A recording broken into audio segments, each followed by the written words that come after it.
If ever there was a chair that just entices you to sit down, this is it. The Eames Lounge and Ottoman. Sumptuous, luxurious, it was an instant icon. A masterpiece made of bent plywood, foam, and leather. Perfect for contemplating one's many achievements. It became a coveted object pretty fast. It became something that people really desired. It wasn't really for every man. It really nodded to growing affluence in the United States. Launched in 1956, it's one of the most famous chairs by the husband and wife design team, Charles and Ray Eames, superstars of 20th century American furniture. I believe Charles talked about felt like sitting in a used baseball glove. So the whole idea of something that was welcoming you to sit in it without a concern for low cost. The Lounge and Ottoman impressed the neighbors back then and still do today. Check out the set of the hit TV show, Frasier. That's the Lounge, gracing the home of the most discriminating character ever on television. A lot of architects and designers in particular really like to reach the point where they're able to afford and have one. I think the Lounge has had such lasting popularity because it speaks to a set of ideals. But it's also the optimism of that period of time in our country's history that anything was possible. Charles and Ray Eames worked closely together, brainstorming and tinkering with materials like wire mesh, fiberglass, plastic, and metal. But eventually they returned to an old favorite, formed plywood. So they were always looking at understanding how things worked, how they would go together, how the simple, honest use of materials would fit together to meet a particular need. They toiled relentlessly on their designs, not satisfied until they got every detail just right. The choices of materials, be it the fillings inside, the pads, the quality of the leather, the fact that it's upholstered leather so that the leather is creased and already prepared to give and conform to the body. All were aspects that were designed aspects of the chair, not just kind of accidental results. The manufacturing process hasn't changed much in 50 years. The Eames Lounge and Ottoman is still made mostly by hand. In its quality, it is so correct, it is so truthful that it cannot be improved upon.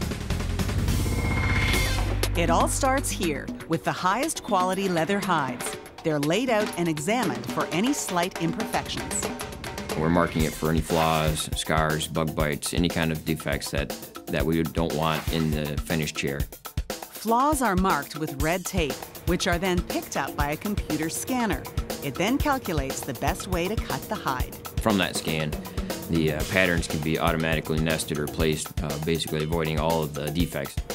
The same machine also cuts the leather, creating all the pattern pieces for the cushions. There's no automation here. This is all about true, hands-on craftsmanship. The two ladies that we have sewing a chair have been sewing it for a while. That's all they do, and very good at it, so that every time they sew the chair, it comes out right.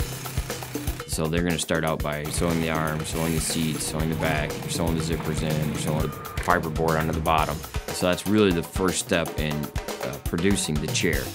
Then the cushion cases go to the upholsterers, who stuff each case with a high-density urethane foam. Buttons are hand-sewn in place using a sturdy twine. Each cushion is upholstered with a button, which pre-creases the material and softens it. So when you put your legs on the ottoman, it's already compliant. Buttons provide tufting to the upholstered cushions, cinching the foam and leather to give the finished pieces their shape, strength, and that cushiony appeal.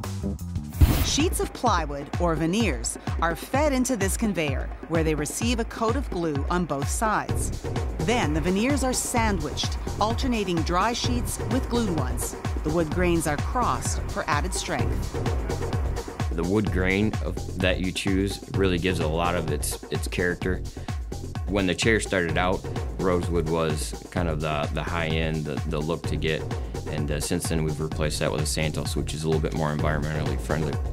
From here, the layered veneers go into a press, which acts like a big waffle iron, applying a precise amount of heat and pressure to bend the wood. The process hasn't changed that much, really. It's still laminated pieces of wood bound together by a glue, molded under pressure and heat against a master form. Then a computerized routing arm cuts out the shapes for the seat, the back, the headrest, and the Ottoman base. Circular impressions are sanded. This is where the shock mounts will go. Another clever invention of Charles and Ray Eames. They're large rubber washers with nuts embedded inside. They isolate the various pieces of the chair and allow it to move with the body as one sits in the chair. It almost behaves like a rocking chair if one were so inclined to move in the chair. It moves with you very comfortably. The formed plywood pieces go through a final sanding and then onto the assembly area. When we get them, we're just pulling them off the shelf, double checking, make sure that everything is matched. Once the veneer match is made, the connecting hardware is attached and the chair seat undergoes a shock mount test. The shock mounts for the lounge are probably the most critical aspect of the chair, and it's one of the things that we've probably spent the most time on, making sure that that is right. Finally, the wood shelves and leather upholstery are united in a marriage of beauty and comfort. If it were beautiful but uncomfortable, it wouldn't be honorable to the Eames legacy or to their body of work. We wouldn't be talking about the Eames Lounge if it wasn't comfortable. The signature 5-leg base is screwed on.